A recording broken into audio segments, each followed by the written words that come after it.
Do you have any idea how many successful entrepreneurs who've had what other people would classify as setbacks? Car accidents, infertility, immigration, addiction, the list goes on and on. Any idea how many successful entrepreneurs have turned those things into an unfair advantage?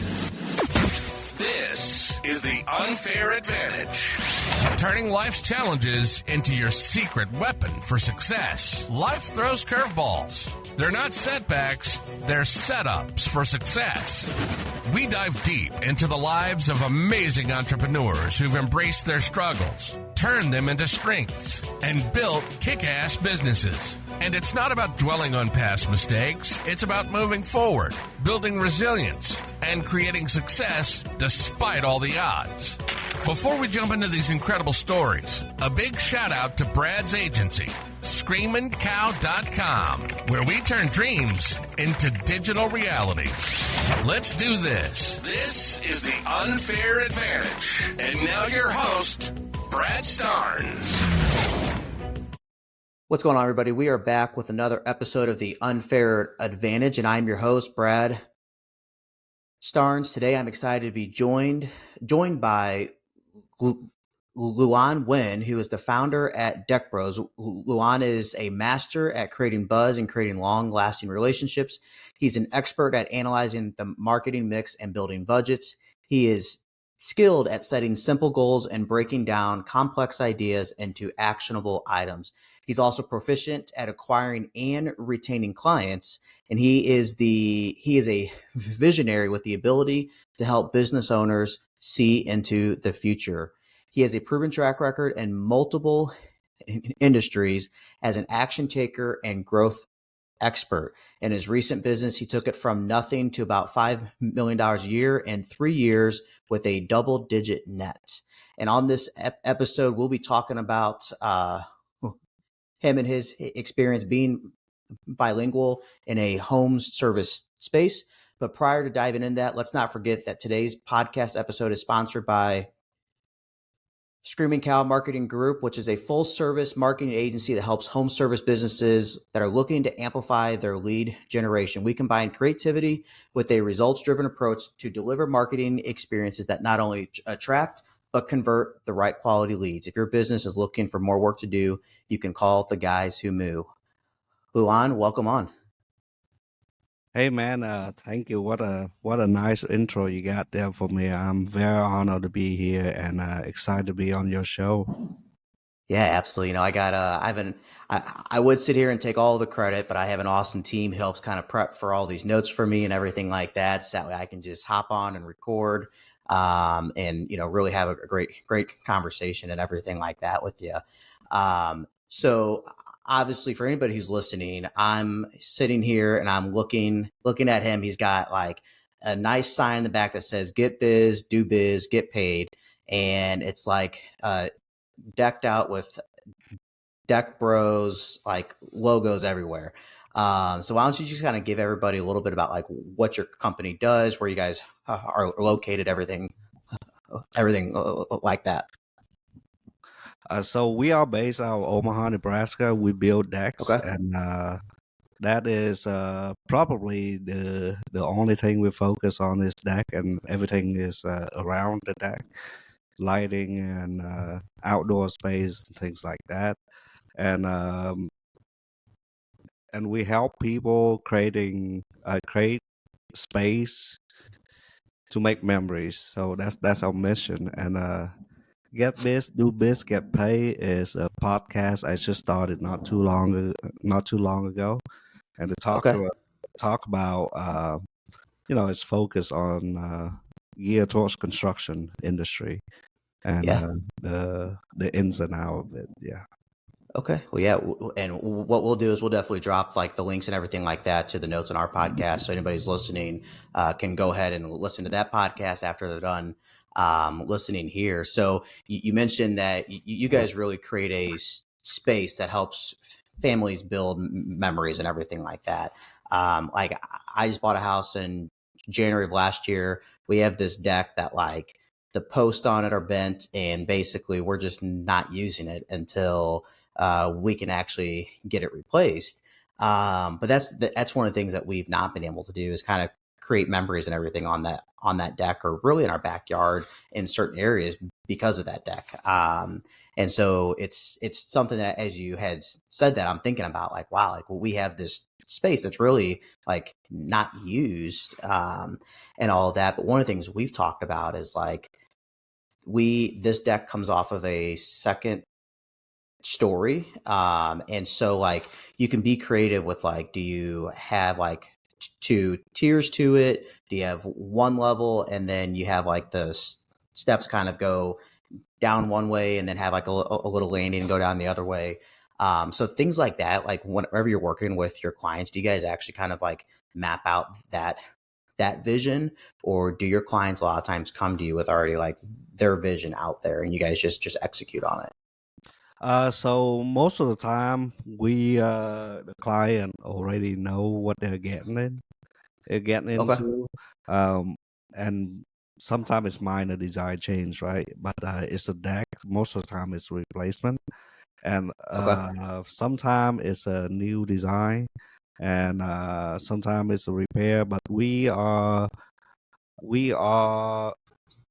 we bring the design to you, so we have a system and processes to be able to accomplish a lot. And in the first appointment, usually we try. Usually we ask for the some type of commitment on the first meeting. So Okay. we have the one call close organization. Okay. So, you mentioned you guys have like a lot of systems and processes and everything that really kind of help get that first meeting along and everything like that. So that's one thing like internally at our agency, like we are really trying to fine tune those processes and all those things, because like the customer experience when it comes to onboarding with your organization, whether it's somebody like us who everything's online, or they're like you guys who you're coming to their house a lot of times and you're pulling down an old deck, putting a new deck into place. What do some of those like systems and processes l- look like for you guys? So I break it down to four flow, right? You got lead flow, you got deal flow, you got Mm-hmm. production flow, and you got cash flow. So on the front end, we do have a lot of system and processes in the lead flow department. So those are ads, marketing, SEO, Google Ads, Facebook Ads, and we run ad all the time. And then the other end of it is branding, right? Is your truck draft. Um, are you staying top of mind to client, or are you just collecting the final check and leaving the client high and dry? But we actually have a pretty strong follow up process even after the deal is done. Um, and then follow up system.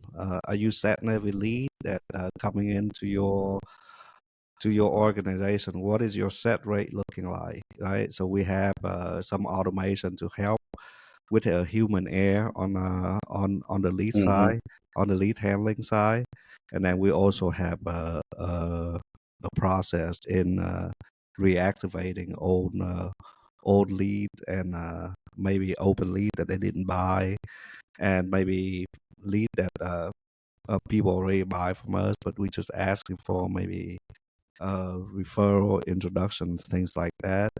And Yeah. then obviously content is big too, so we have a process on that, and all that is to generate leads, right? And then you go to the sales side, we have a sales process. What is the pricing model look like, right? Do you have a pricing model that you can go in and give them the price on the spot? Okay, you have financing to help if to overcome price projection. You have a repeatable sales process that you can train sales guy on, right? So we have a sales process there, and then production process. So we can talk all day about it, but Yeah. production process. Does a project What does a project manager need to do when the sales turn it over to production? So Mm-hmm. in construction, it's a little bit different because we don't sell a digital product, right? Yeah. There is things called delivery. So sales only half a job, and then there's delivery, and then after that, once you're done the delivery, then the cash will flow in. So Yeah, it's crazy as you're talking because there's a lot of businesses in the home service space that don't do all that. Like that's a lot of what we work with our clients on is like making sure that like they have an entire email list worth of people. Why aren't you trying to reactivate those people? Why aren't you trying to value add on top of them, or even like you said, like ask them for a referral or something along those lines? And it's like simple things like that that a lot of like businesses are missing like a huge chunk of their revenue from that. And then implementing certain automations just to like follow up with them and those things can like really expedite the process from somebody coming a lead to a yes or a lead to a no. So that way you can go ahead and get on to the next lead and the next person that's coming through the door. And there's a lot of people who don't have that. So it sounds like possibly prior to you being in the decking industry, you were somewhere else that kind of led up to this. So, what's your background and everything like that? I my background, I did a lot of everything, almost everything. So I was in operation for a little bit, and just worked my way from the ground up in the corporation. I was in Mm-hmm. operation, and then I was in sales, and I was in marketing, and I went to school for a little bit, business school for a little bit. So my last position before I started that company, I was a player development executive. So basically a business development kind of role, right? Okay. So I have a little bit of experience in marketing, and a little bit experience in data analytics, a little bit experience in sales, a little bit experience in accounting, just a little bit to be, dangerous, I guess. Yeah. So Yeah. that's my background. I worked at the casino for 12 years. I went to business school for accounting, um, and I did pretty much everything that you can think of. Okay. Okay. So, what kind of caused that transition from being in like the corporate world and working a job to now opening your own company, building decks and everything? So that was the reason why I went back to school. I was trying to find a way out of the casino. I had Okay. probably hit the ceiling there, and it's just wasn't my thing no more. And so I was on my way of just getting out of that position, right? And then COVID happened and shut the casino down.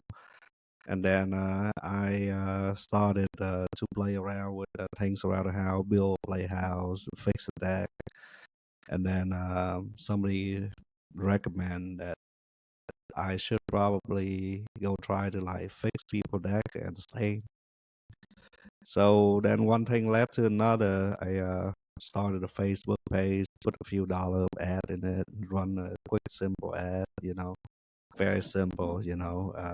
Get your deck brand new by July 4, complimentary proposal, estimate quote, call now before all the spots fill up. So it's just but then it got a lot of traction, and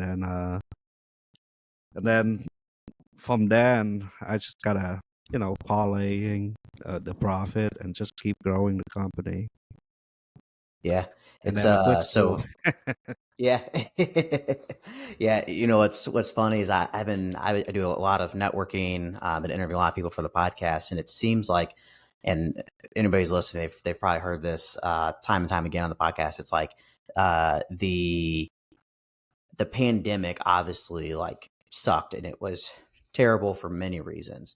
But there's a lot of people who were able to leverage the pandemic as a way to like build their business and build something very successful for themselves. And it kind of was like that silver lining in a way for them to like get out of what they were doing and then go on something new.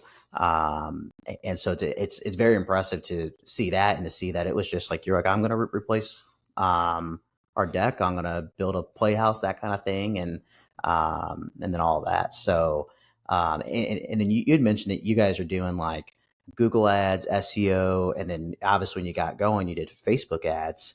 I hear all the time being in the marketing space that like SEO doesn't work, Google ads don't work, Facebook ads don't work. Like everybody's got their own opinion on what does and doesn't work. How have those affected your business and the growth that you've had? So when I first started out, I didn't even have a website, man. Yeah. I sold mostly through Facebook. So I did Mm-hmm. about a little bit over $500,000 on a Facebook page. This is without website, without SEO, without Yeah. Google ad, just straight up Facebook ad. And I mean, Facebook is push marketing, right? So you interrupt people pattern. So the lead is gonna have to work a little. You gotta work the lead a little bit. So I Mm-hmm. think the there's come in the notion that Facebook lead doesn't work. Yeah, it does work, but it does require some work from you. Therefore, the lead is a little bit cheaper, right? Because Yeah. you pulling out people pattern, but it does work. I make a lot of money from Facebook, and then when I can afford it, I invested in a professional selling website, basically a funnel, a big funnel. Uh, and then I invested in. I tried out a few experts, but I settled down on one of my marketing partner now. We did some Yeah. SEO, Google ad, and then that turned out to be very profitable for us. But overall, our marketing cost is not that high. I think last year we closed out about 3% in total marketing costs. Oh wow. Okay. So you know, it helps a lot. SEO does help a lot. Google ad does help a lot. But I think the most important thing when people are forgetting is how does your brand tie into any of this? What does your messaging look like? What does your how are you how is your message targeted and not all over the place, right? It Mm-hmm. needs to be targeted. I mean, if you sell deck and your name is JEO Construction, that's you're pretty much missing a big opportunity to make a good brand impression, right? So it's all start from your messaging. What are you trying to put out? What are you trying to sell? What is your offer? So I think most of the time people don't take a look into their brand and what are they putting out in the world. What are your core value? What is your mission? What is your mission? What is your vision? Right? Mm-hmm. And sometimes we don't communicate that enough, and then we get shit client because Yep. obviously they don't know who you are, they don't know who you serve, they don't know that they don't know that you're a God fearing man, they don't know that, they don't know any of that. Mm-hmm. So Yeah. there's a big opportunity that is being missed by a lot of construction business owner in weaponizing your business name. That's a marketing tools. That is real estate, right? SEO, that's real estate. Google Mm-hmm. ad, Google ad, believe it or not, that's real estate. Yep. And the thing about Google ad is that when people don't want to run Google ad, I'm like, you will always show up at number one if you Yep. pay Google, and the SEO can catch up, right? So my Mm-hmm. philosophy is play on the ROI. What's going to make you the money the most right now? Probably Google ad. Yep. Because people come to Google with a problem that with a specific problem that they want a specific solution for. So you wanna if you knew you're gonna wanna be in front of those buyers. Now, because of they're ready to buy, most of the time, the space is very competitive. So So you just got to bake it into your pricing that you're going to make an ROI out of that. So if people need a job next week, need to make some money next week, I would probably pop up a quick landing page and run some Google ad. Or if Yeah. you want to test your market, that's what I would do, because there's always a pocket of clientele that we're going to buy right now, right? Uh, and Yeah. then and then SEO is just authority, right? Authority, backlink, and that take a little bit to build, location Mm-hmm. signal, local SEO, local service ad. So all that we do, all that, and then we also do what others don't, which is we have a top of mind awareness. We actually send gift to our client quarterly, without asking for anything. So that's a activate law of reciprocity. So if you do something nice to people without asking for anything, they are apt to do something nice for you. So Mm-hmm. when the gift go out, we usually run ad right after that for with an offer, to capture the attention, because people, the best marketing is done when you're not the one who's doing it. So Yep. basically, what we're trying to build is a bunch of ex-clients that are out there yelling our name, whispering our name in their kitchen table, whispering our name on their deck, whispering our name in the neighborhood Facebook group, which I'm not even in any of them, but our names are being dropped daily in the next door Mm-hmm. group. So all those just what we're trying to do is create brand impression point before they even contact us. So Google is going to catch all the lead, because that's the platform that everybody like to use. So so if you can get the branding game integrating into all of this stuff, your lead cost is automatically going to go down, because they go search directly for your brand on Google and your name shows up. Referral. But if you don't have the SEO, you don't have the Google ad, they search for your name and somebody else show up, you're gonna lose Mm-hmm. their attention, right? Yeah. So that, to me, that's Google. That's what Google ad and SEO. So it be there when people need it, right? And you Yeah. might nurture them for 3 months, 6 months, a year, to social media or drip campaign or what have you. Then you want to be there when they search for the deck builder when they're ready, and that's why Google is still the king. We can't really try to destroy the mountain, but we can try to scale it. Yep. Um, that's all, man. I hope I'm not rambling too much about all this stuff, No.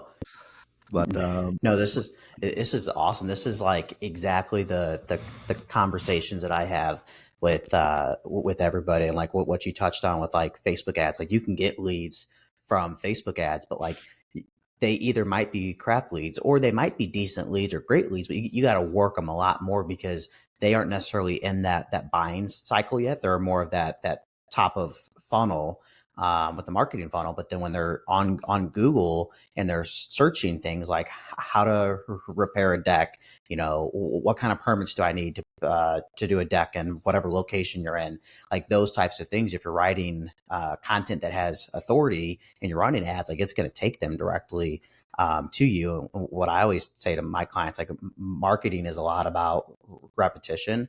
So I'm like, especially in the home service space, like if you can run Google local service ads, which is like that pops up first, and then you can run Google ads, and then you're ranking top for SEO. Like they're going to see you at least 3, 4, 5 times whenever they do a search. It's like people are going to see your name pop up so many times, and like, yeah, it says Google guarantee. Yes, it says it's an ad or it's sponsor or whatever, but that's so subtle that they don't recognize that. They recognize the fact that it's the same name that's popped up how many times on there. So for anybody who's listening, there's that's the answer to success and why he was able to take his business from nothing over 5 mil, is just by being able to like do what he can running ads, that kind of stuff, but also is like surprising and delighting your clients and your customers, because there's not many people in this space who actually do that. So all that is great to hear. I want to get a little bit into like your unfair advantage and everything. So when we were chatting on Facebook, you had mentioned, one of the things you want to talk about was like being bilingual. So like, how has that either um, supported you in the work that you're doing in the home service space? Has it not? I know like with a lot of the clients I work with, like um, roofing, lawn, landscape, those types of things. There are a ton of people speaking all kinds of different languages and this and that. And sometimes what I've heard from my clients is that there can sometimes be a barrier in a way between like whoever's working and then like the person who like the homeowner. And I imagine being in your shoes, given the fact that you can speak multiple languages, like that's probably supported your business and helped your business grow a lot more because you can talk to more clients and to more employees that way too. So I'm bilingual. I speak Vietnamese and English, but Okay. it doesn't help me in the way that you think it does. But what it does Okay. help is it opened doors for me. I wouldn't have got the marketing position if I didn't know Vietnamese back in the day, because they needed somebody to translate and be the bridge between the Asian community and the casino, right? So that's Okay. first, and the second is knowing two languages and how we think. It's given me its perspective in dealing with language barrier. And Mm-hmm. really nowadays, I don't see language as a barrier anymore because Yeah. there's Google Translate. I mean, I literally can communicate with anybody on there. I mean, it needs a little bit of fine tuning, but pretty much like Mm-hmm. if I wanna talk to, say, a Hispanic guy that from Mexico, I would just go in and say type in English and all this, I can Yeah. pretty much talk to them, and they'll understand what you mean, right? Yeah. And in a sense, they can use the same thing to get the other side back. So Mm-hmm. it's being bilingual is definitely a plus. It's never a minus. And it helped me in ways that right now in the construction business doesn't help me that much. But I know that it did help me a lot prior to construction. Yeah. Yeah, I worked doing sales for T-Mobile for like 5 or 6 years, and I would use that app all the time because I would have people come in from the area that I worked in was very like rich in different cultures and everything like that. So I would have all kinds of people come in, and I just found that app one day, and I was like, I can translate from English to these people, and it was to me, it was a simple gesture in a way. And it allowed me to build rapport. And I think a lot of it came was there was the location I worked at, there was a Hispanic lady who worked with me. So anybody who would come in and speak Spanish, they would always go to her. And I'm like, I'm losing all this business because I don't speak Spanish. And so I'm like, I got to figure out how to. And so like that was kind of my in between. And so many people were just like thankful in the fact that like I was able to use that app and translate because not many people think to do that. And my wife and I got married in September. We went to the Dominican Republic, and same thing. Like I'm communicating with like the servers, that kind of stuff using this app, and they were like, "Thank you for using this app," because no American who comes here uses even thinks to use this app to like talk with us and everything like that. So it can definitely be um, game changer and everything like that.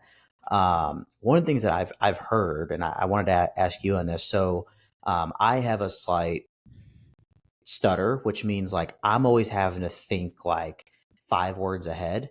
And I'm kind of like prepping my mind for what I'm going to say. And it helps keep my speech fluent.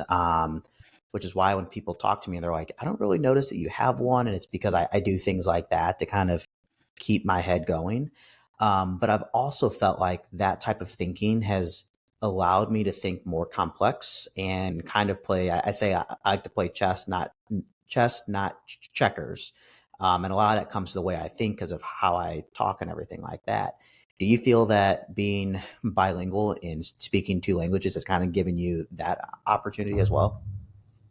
So it's funny you asked that. When after speaking English for a while, I think in English.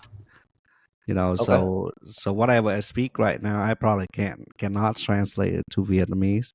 So each language will make you think a certain way. It will you know, force a new neurological pathway in your head, Mhm.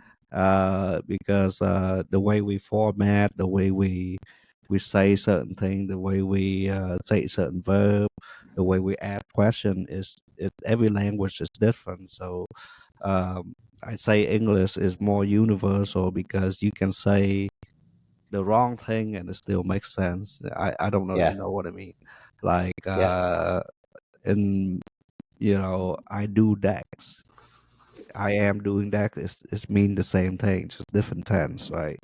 So Yeah. English is unique in that sense, but it's also have a lot of exception. Um, the It does help. I would highly recommend everybody go pick up a language because it will force you to think. It will force your brain to think different, Okay.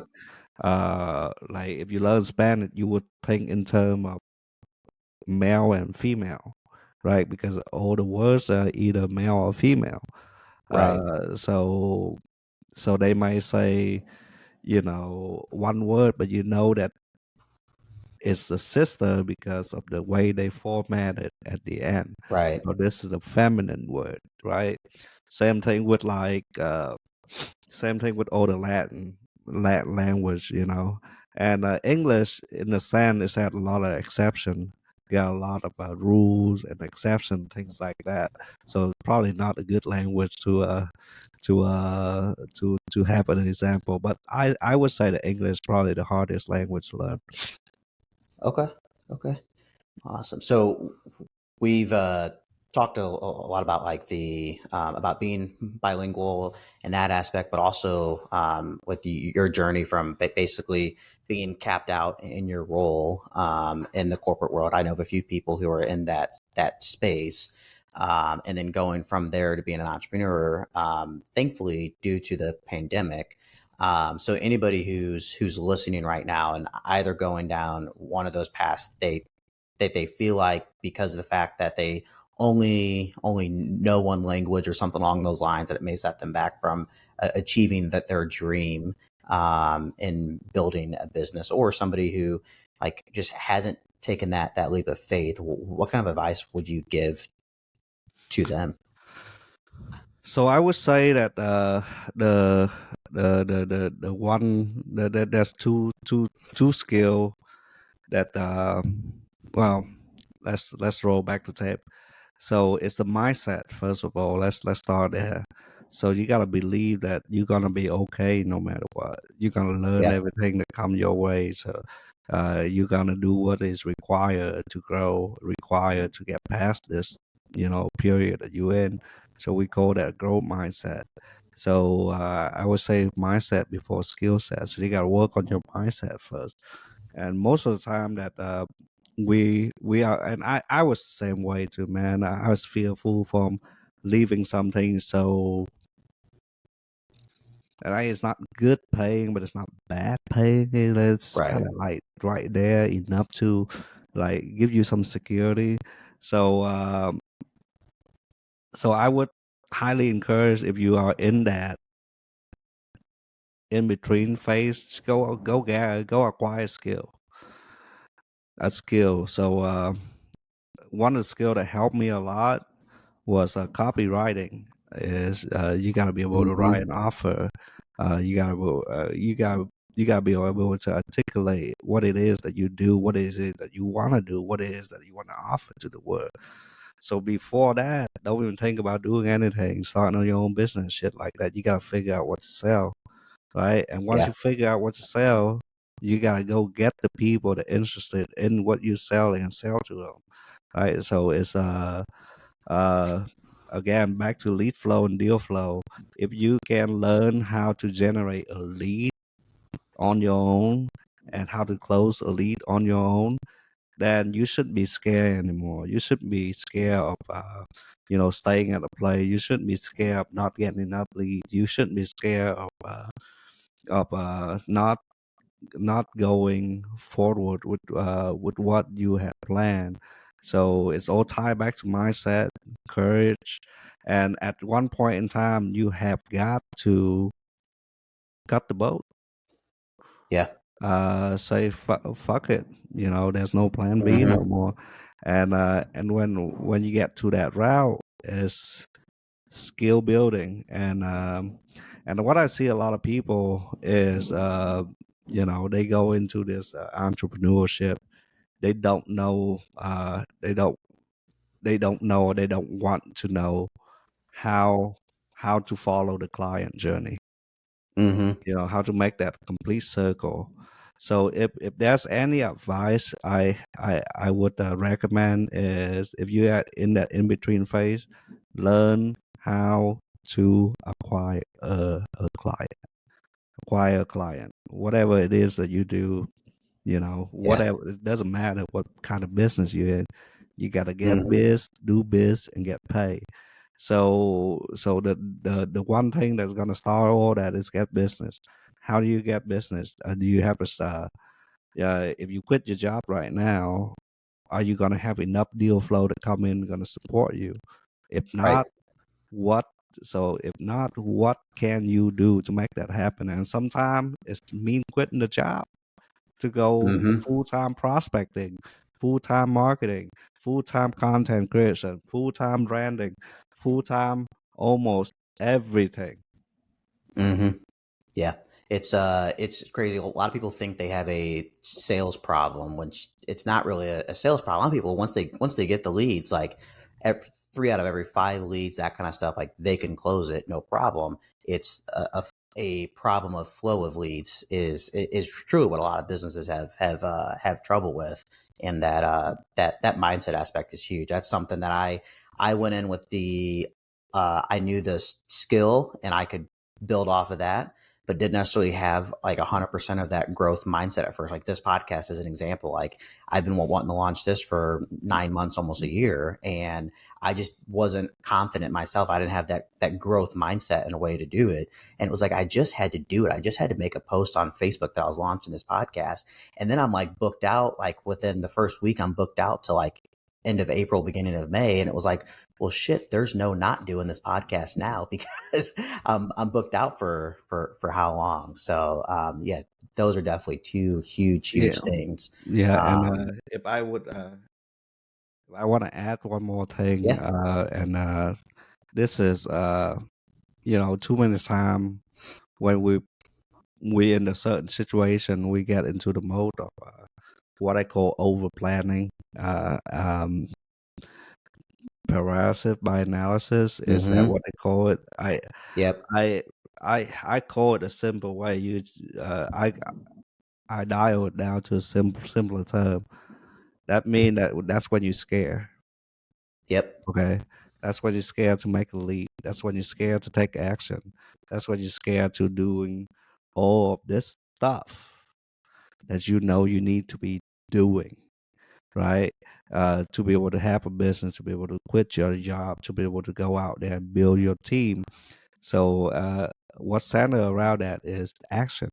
You have got, like you say before, you make the first move. Now Mm-hmm. it's a cascading effect, right? Yep. You decided to learn, you decided to have courage, and you decided to start Mm-hmm. that. You decided to start a podcast. You decided to put yourself out there. And I think if there's another skill that I would suggest entrepreneur to learn as quick as possible, have some balls, Yeah. because you're gonna get your balls kicked in. Yep. Like, and it's Yes, you not gonna do. be easy. It's not gonna be like, in corporate, if you fucked up, you just got to write a report. No, it's not like that. Mm-hmm. Like in the real world, if you fucked up, you got to deal with the aftermath of it. You got to deal with a piss off client, piss off employee, disgruntled employees, disgruntled vendor, bad family life because you spend so much time on your business. Yeah, all of that stuff, but that shouldn't deter you because the payoff is so nice, right? So Yeah. you gotta have courage and you gotta take action. And I had a podcast about this, but it's basically it's all come down to right now. It's all come down to decision making skill, right? And most of the time, when we are in a corporate environment, we make this the decision based on some kind of guideline, right? Some kind of memo, some kind of rules. Mm-hmm. So you kind of like you don't have that decision making skill too sharpening up yet because you still have to seek approval for this person, that person. Oh, it's I can't make that call. This person, that person. But outside in the real world, it's your shot. You got Yep. to be able to make it and not go back to the decision and then just keep rolling with it because when you make a decision, there's only three things that can happen. Either your decision is right and you verify, Mm-hmm. great. But most of the time, it's the wrong decision, Right. right? You fuck some shit up along the way, and then you know what that teach you? Yes, you do.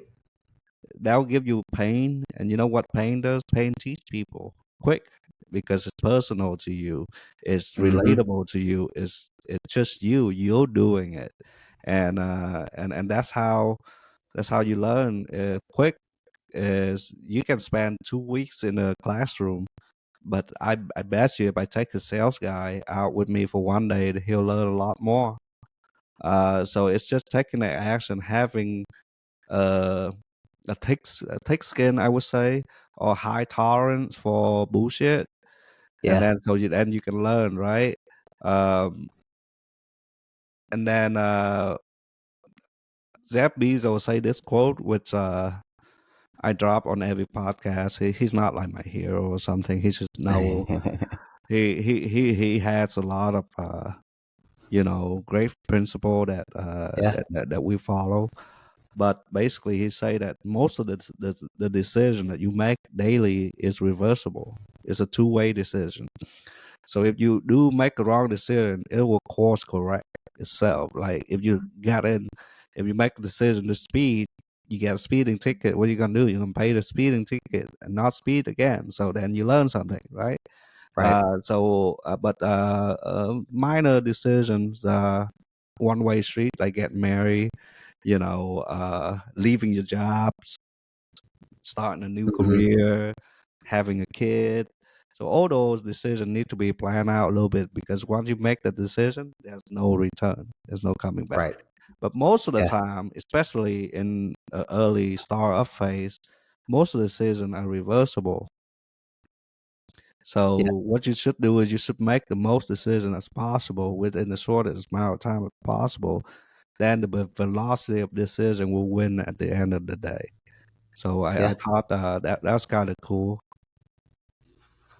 Yeah. Absolutely. This has been great listening to all this. That is not a quote or anything that I've heard before, but I'm gonna write that down, include it in So my little so uh, toolbox. I think the quote go like that. Most of the decision in life is reversible.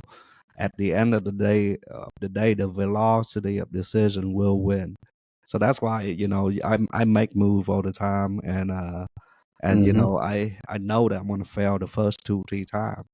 But there Yeah. lies, you're never gonna hire the best sales rep your first hire, not your second hire. Yeah, the third one, you might know a little bit. Your first marketing agency, second, third one, you gotta season a little bit.